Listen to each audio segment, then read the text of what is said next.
নমস্কার বন্ধুরা, আমার আজকের রেসিপি গন্ধরাজ গার্লিক চিকেন ম্যাগি। খুবই চটজলদি একটি রেসিপি, আর এটা খেতেও কিন্তু অসম্ভব সুন্দর হয়। যারা ম্যাগি খেতে পছন্দ করো তারা অবশ্যই একবার এই রেসিপিটি ট্রাই করো। তো চলো রেসিপিটি শুরু করা যাক। গন্ধরাজ গার্লিক চিকেন ম্যাগি বানানোর জন্য প্রথমেই দেখো আমি এখানে 2 প্যাকেট ম্যাগি নিয়েছি। এরপর লাগবে রসুন কুচি, তার জন্য আমি এখানে 2 টেবিল চামচ মতো রসুন কুচি নিয়েছি। এরপর নিয়েছি কিছুটা পরিমাণ বোনলেস চিকেনগুলোকে ছোট ছোট টুকরো করে কেটে নিয়েছি। লাগবে কিছুটা পরিমাণ ধনেপাতা কুচি। এখানে আমি 1 টেবিল চামচ মতো কাঁচা লঙ্কা কুচি নিয়েছি। এরপর দেখো এখানে আমি 2টো ম্যাগি মশলা নিয়েছি, আর নিয়েছি স্বাদ অনুসারে লবণ।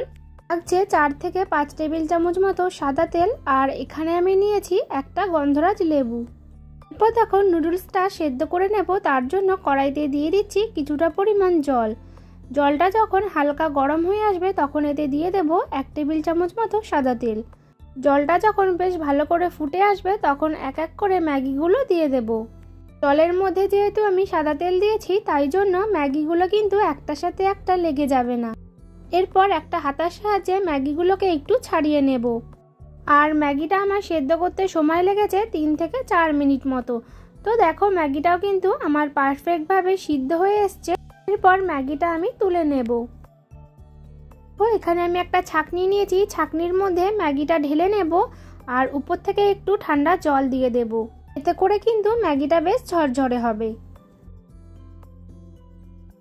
ঠান্ডা জল দিয়ে দেওয়ার পর নুডলসগুলোকে হাত দিয়ে একটু ছাড়িয়ে নিচ্ছি। এরপর দেখো একটা কড়াই গরম করে নিচ্ছি, তাতে দিয়ে দেব 2 টেবিল চামচ মতো সাদা তেল। তেলটা যখন বেশ ভালো করে গরম হয়ে যাবে তখন বোনলেস চিকেনটা রেখেছিলাম সেই চিকেনগুলোকে এক এক করে দিয়ে দেব। এর মধ্যে আমি দিয়ে দেব 1 টেবিল চামচ মতো আদা রসুনের পেস্ট, আর দিয়ে দেব পরিমাণ মতো নুন, আর 1 চামচ গোলমরিচের গুঁড়ো। তোমরা চাইলে কিন্তু চিকেনটাকে আগে থেকে ম্যারিনেট করেও রাখতে পারো। সব কিছু মশলা দিয়ে দেওয়ার পর ভালো করে একটু নাড়াচাড়া করে নেব।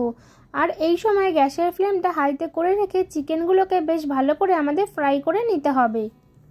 চিকেনগুলোকে ফ্রাই করতে আমার প্রায় মোটামুটি 4 থেকে 5 মিনিট মতো সময় লেগেছে।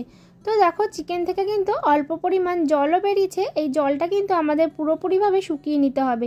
তো দেখো আমার চিকেনটা প্রায় সিদ্ধ হয়ে গেছে আর জলটাও শুকিয়ে গেছে। এই সময় চিকেনগুলোকে আমি তুলে নেব। অন্যদিকে দেখো একটা কড়াই গরম করে তাতে দিয়ে দিচ্ছি 2 টেবিল চামচ মতো সাদা তেল।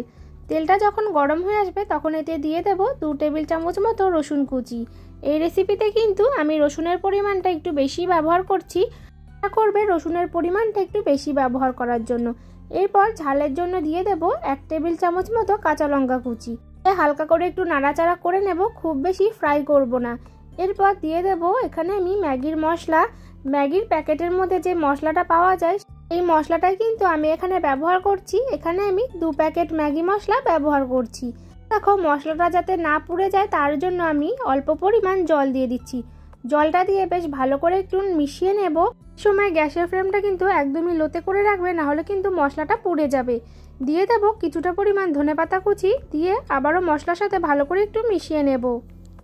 সব কিছু বেশ ভালো করে মেশানো হয়ে গেলে এরপর অ্যাড করে দেব সিদ্ধ করে রাখা নুডলসটা দিয়ে দেওয়ার পর মশলার সাথে বেশ ভালো করে মিশিয়ে নিতে হবে।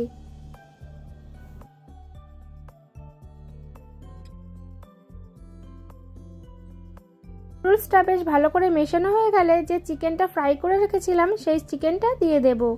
দিয়ে ম্যাগির সাথে ভালো করে মিশিয়ে নেব।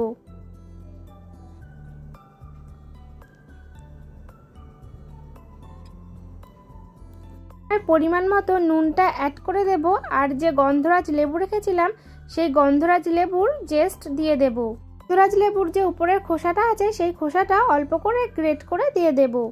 এতে করে কিন্তু ম্যাগির মধ্যে বেশ ভালো একটা ফ্লেভার আসবে। এরপর দিয়ে দেব সবশেষে গন্ধরাজ লেবুর রস, তার জন্য এখানে আমি হাফ গন্ধরাজ লেবু নিয়েছি। তো দেখো এবার সব কিছু দিয়ে দেওয়ার পর ভালো করে মিক্স করে নিলেই আমাদের কিন্তু রেডি হয়ে যাবে গন্ধরাজ গার্লিক চিকেন ম্যাগি। খেতে কিন্তু এক কথায় দুর্দান্ত হয়, আর এটা বানাতেও কিন্তু খুব বেশি একটা সময় লাগবে না। রেসিপিটি বাচ্চা থেকে বড় সকলেরই কিন্তু খুবই পছন্দ হবে।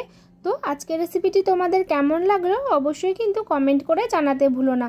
আমার চ্যানেলের রেসিপিগুলো যদি তোমাদের ভালো লেগে থাকে তাহলে চ্যানেলটা অবশ্যই করে লাইক শেয়ার সাবস্ক্রাইব করে দিও। আবারও দেখা হবে নতুন কোনো রেসিপির সাথে। তো আজকের মতো বিদায় বন্ধুরা।